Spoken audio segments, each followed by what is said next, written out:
Vamos a hablar de pensiones, porque se empieza a hablar de la reforma del pacto de pensiones del Pacto de Toledo y es abrir un melón muy importante y habrá que ver. Hay quienes dicen que estas recomendaciones son insuficientes y que no abordan la reforma estructural integral de un sistema de pensiones que hace agua por todos lados. Y uno de los que piensa así es Juan Carlos Higueras, una referencia para nosotros en lo que tiene que ver con el tema de las pensiones y los temas económicos, profesor de EAE Business School, analista económico.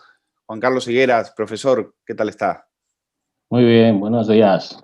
Bueno, ¿qué pasa con las pensiones? Ya no es la primera vez que hablamos de pensiones y que usted nos cuenta cómo está esto, pero bueno, dicen que van a reformar el Pacto de Toledo y demás. Yo me temo que los cambios realmente sustanciales que tienen que hacer, no sé si van a tener valor para hacerlo.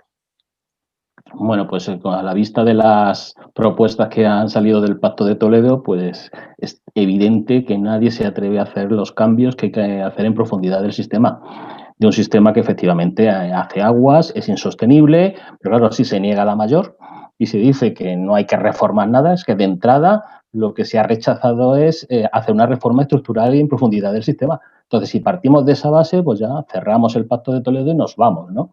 Entonces, yo diría que para empezar habría que despolitizar el Pacto de Toledo. ¿Vale?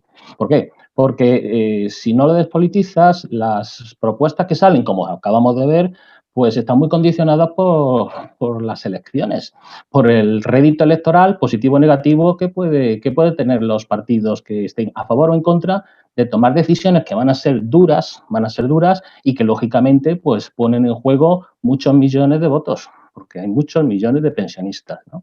Claro. Entonces, ¿qué han hecho? Un maquillaje contable, ¿no? No, lo que han hecho básicamente, efectivamente, lo que han hecho es patear el balón para adelante. Es decir, lo que han hecho es dar una patada hacia adelante.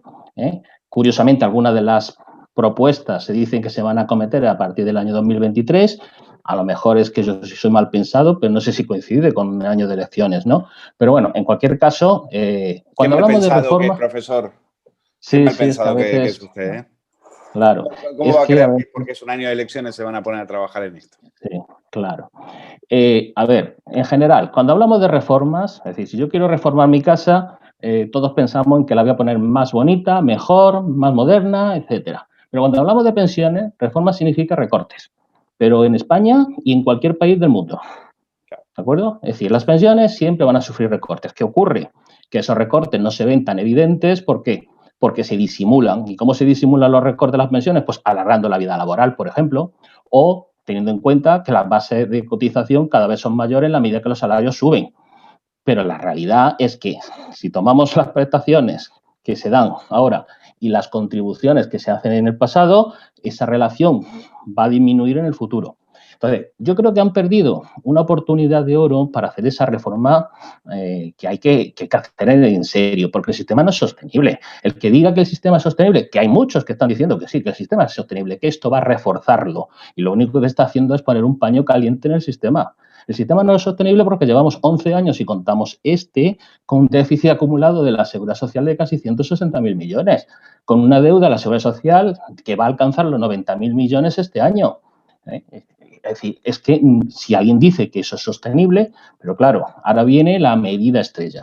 La medida estrella lo digo porque nos vamos a estrellar.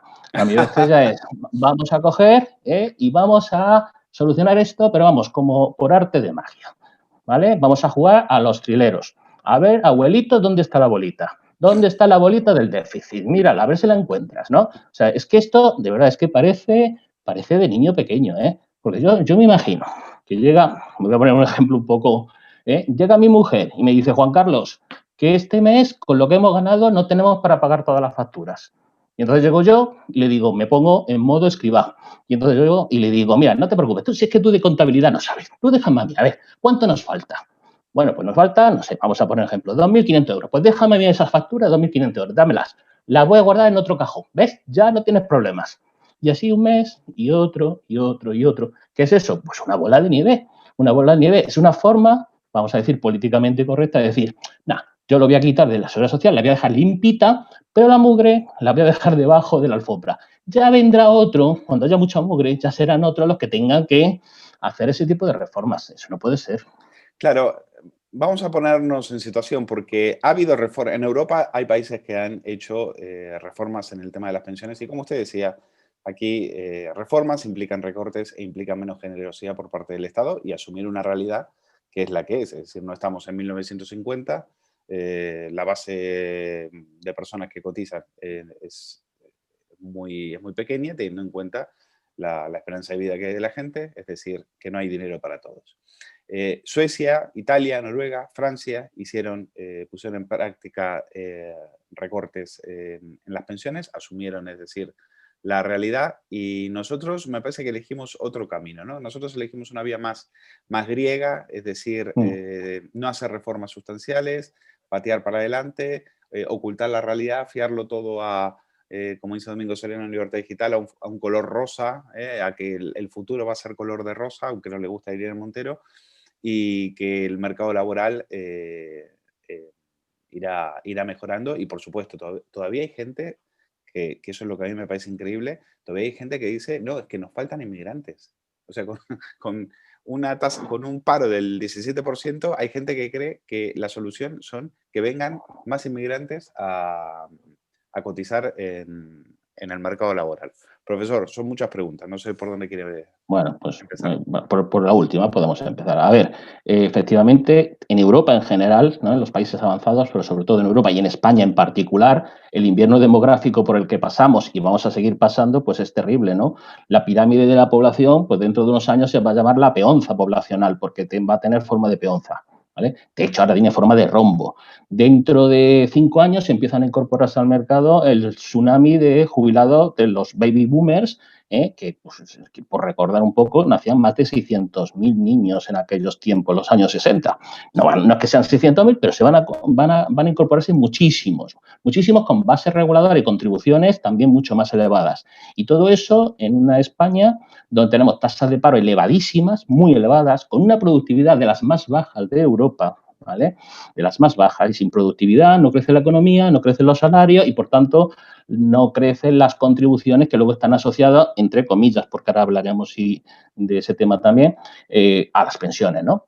Entonces, tenemos esa situación. Y hablamos de los inmigrantes. A mí me parece perfecto que vengan los inmigrantes de forma regular, ¿vale? De forma legal, siempre y cuando tengamos una necesidad de trabajo. Pero el problema es que antes de que lleguen inmigrantes, que está bien, que yo estoy a favor de eso, lo que No, no, o sea, necesitamos aquí es que no, se genere empleos.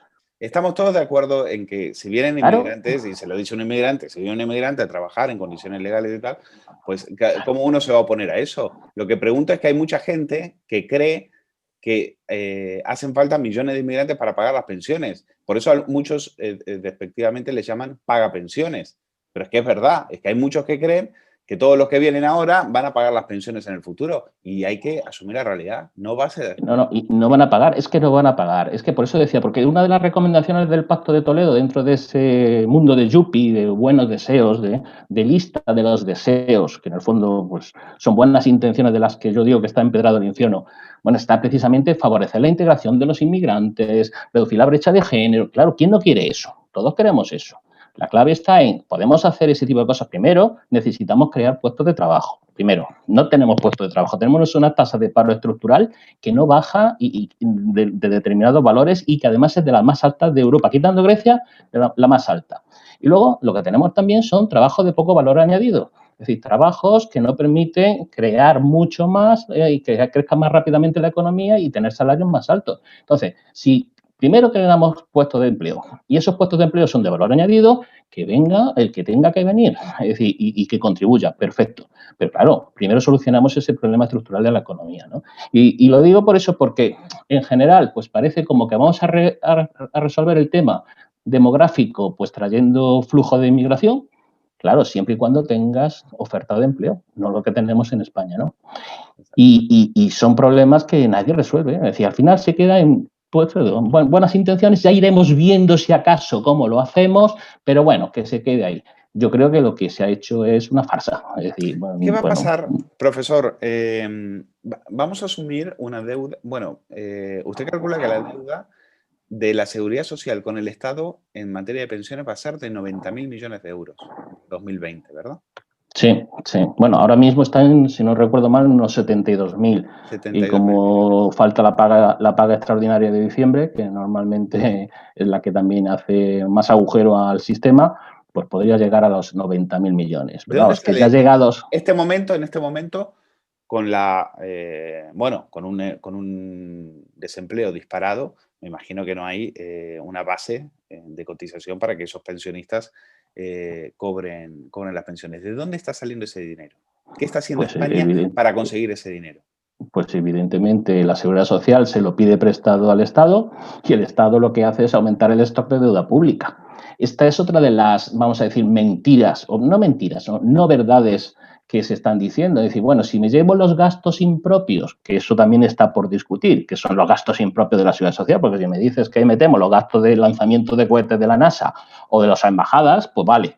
Pero es que estamos metiendo que son gastos que conceptualmente son de la Seguridad Social, la protección social. Pero bueno, vale, si nos lo llevamos, pues ya automáticamente el tema se resuelve el del déficit, que es el que genera la deuda. Bien, pero si es que desde hace ya una serie de años los ingresos por cotizaciones no son suficientes para cubrir las pensiones y prestaciones contributivas, es que esto tampoco lo soluciona. Con lo cual, ¿qué se está haciendo? Pues al final tirar de deudas, esto es una patada hacia adelante, apoyándose en que ahora mismo los tipos de interés están bajísimos, porque el Banco Central Europeo lo compra todo por ahora, y de alguna forma pues vamos a seguir endeudando a que sea otro el que el día de mañana pues haga lo que tenga que hacer. Y mientras tanto también se está penalizando pues a otros colectivos, porque cuando digo recortes también estoy diciendo que se van a aumentar, como ya sabemos, las cotizaciones de los autónomos. Es decir, los Correcto. autónomos van a cotizar, y esto va a ser muy a corto plazo porque lo quieren sacar los presupuestos, van a cotizar por ingresos reales. Ahí está por discutir qué son los ingresos reales, si son la facturación, si son los rendimientos netos, si son los cobros, porque si no cobras, da igual lo que ponga luego tu contabilidad, ¿no? Y ahí también está por ver, de alguna forma, en qué medida pues se está anulando la libertad del autónomo, ¿no? Tal y como aparece en el Pacto de Toledo, es algo así como algo paternalista, como bueno, es que el 85% de los autónomos cotiza por la base mínima. Y yo digo, por algo será, por algo será. ¿Claro? Bueno, pues no. Será porque van a cerrar 300.000. Según ATA, probablemente 300.000 autónomos se queden en la calle. Por Sí, algo sí, será. y tal y como estamos con los rebrotes y los confinamientos, puede que bastantes más. Y claro, entonces con este estilo paternalista, bueno, mira, es que los autónomos cotizan muy poco y al final tienen una pensión muy baja. Y es que, claro, si es que no sabéis, es que no entendéis de cuentas, yo voy a subir las cotizaciones porque así os voy a proteger para que tengáis pensiones más elevadas, ¿no? En fin, esto es una serie de cosas que al final lo único que busca es o recortar, para recortar, o aumentar los ingresos, sea como sea, ¿no? También se habla de reformular. Es que se utilizan unas palabras, por no hablar de la palabra recortes o disminución, reformular las pensiones de viudedad y orfandad. ¿Reformular qué es? Reformular es evidente lo que hay detrás de eso, ¿no? Y todo esto dentro de un contexto donde también se está cuestionando, bueno, la jubilación anticipada. Yo estoy de acuerdo que no se puede o no se debe permitir la jubilación anticipada, pero de todos los colectivos, no vale que decir, bueno, de este tipo de colectivos sí, a este le pongo excepción, etcétera, salvo lo que yo digo, es decir, si una persona ya ha cotizado y ha trabajado 38 años y medio, yo creo que ya está bien, como que si se quiere jubilar con 53 años, que se pueda jubilar. Es decir, no le pongan limitaciones, ¿no? ¿Y los que hasta qué edad quieren que trabaje la gente, profesor? Bueno, a ver, ¿67, la 70? edad 67 es la edad legal a partir de 2027. Eso está en línea con lo que están haciendo muchos países. Pero claro, si el sistema sigue siendo insostenible, tendremos que jubilarnos casi 3 días antes de morirnos. Y una pregunta, ¿una persona que se queda sin trabajo a los 60 años? Ese es el problema. Ese es el problema. Porque me imagino que cuando piensan en eso dicen, no, es que está en muy buena salud, puede seguir trabajando. ¿Y si pierde el trabajo? No sé, esa variable, esa situación no la conciben, no la ponen en la mesa. Hay una cosa que sí que me parece favorable y que va en esa línea, y es, bueno, mira, vamos, en vez de cogerlos a la hora de calcular las bases reguladoras los últimos 25 años, ¿no? Que probablemente eso luego se vaya alargando también, pero bueno, vamos a dejar que sean los 25 mejores años de cotización. ¿Para qué? Pues para evitar que esas lagunas de cotización afecten, porque efectivamente eso es un daño terrible, porque el paro de larga duración de los mayores de 45 años en España es altísimo, no solo los jóvenes, porque es verdad, los jóvenes también se incorporan muy tarde al mercado laboral con contratos muy precarios y eso afecta a las cotizaciones del futuro. Pero los jóvenes tienen tiempo de reaccionar. Sí. El que no tiene tiempo de reaccionar es que le faltan 10 años o 6 años para jubilarse y ese hay que protegerlo, indudablemente, ¿no? Pues bueno, lo dejamos aquí de momento, ¿no? Creo que lo hemos más o menos abordado todo, es decir, poco que abordar, porque como no han hecho, no quieren realmente hacer las reformas, Oh, porque eso políticamente es muy doloroso y es muy difícil de vender, pues entonces vamos a hacer de cuenta que hacemos algo para seguir alimentando deudas, seguir gastando dinero y no darle a los pensionistas ningún tipo de respuesta. Si usted fuera, si Escrivá le pediría dos recomendaciones en relación a este tema, ¿qué serían lo más urgente? bueno, hay una cosa importante. Vamos a copiar lo que están haciendo los países que tienen sistemas que están funcionando. Eso de entrada. Porque no lo copiamos, ¿vale?